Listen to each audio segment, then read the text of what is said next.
అతనొక గొప్ప రాజు. అపారమైన సంపద, శక్తి, ప్రజల గౌరవం అన్నీ ఉన్నాయి. కాని అతను హృదయంలో ఒక్కటే ఉంది: భగవంతుడిపై భక్తి. అతను ప్రతి పని కృష్ణుని కోసమే చేసేవాడు.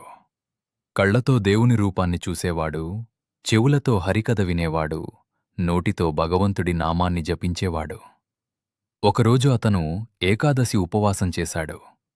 ద్వాదశి రోజున ఉపవాసం ముగించాల్సిన సమయం వచ్చింది. అప్పుడే గొప్ప యోగి దుర్వాస అక్కడికి వచ్చారు. రాజు ఎంతో గౌరవంగా ఆయనను భోజనానికి ఆహ్వానించాడు. దుర్వాస మహర్షి స్నానం చేసి వస్తానని వెళ్లారు. కాని చాలా ఆలస్యమైంది. ఇప్పుడు అంబరీషుడికి ఒక పెద్ద సమస్య. ఉపవాసం సమయానికి ముగించాలి, అలాగే అతిథిని అవమానించకూడదు. చివరకు శాస్త్రం ప్రకారం నీళ్లు మాత్రమే తాగాడు. దుర్వాసుడు వచ్చి కోపంతో మండిపోయాడు.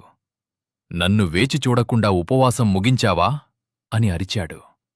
తన యోగశక్తితో ఒక భయంకర రాక్షసుడిని సృష్టించాడు. అంబరీషుడిని చంపమని పంపించాడు. కాని అంబరీషుడు భయపడలేదు. అతను భగవంతుడిని మాత్రమే స్మరించాడు. అప్పుడు వెంటనే సుదర్శన చక్ర ప్రత్యక్షమై ఆ రాక్షసుడిని నాశనం చేసింది. అక్కడితో ఆగలేదు. దుర్వాస మహర్షినే వెంటాడడం ప్రారంభించింది. దుర్వాసుడు బ్రహ్మ దగ్గరకు వెళ్లాడు, శివుడి దగ్గరకు వెళ్లాడు. ఎవరూ కాపాడలేకపోయారు. చివరకు శ్రీ విష్ణు దగ్గరకు వెళ్లాడు. అప్పుడు భగవంతుడు ఒక గొప్ప మాట చెప్పారు: నేను నా భక్తుల హృదయంలో ఉంటాను.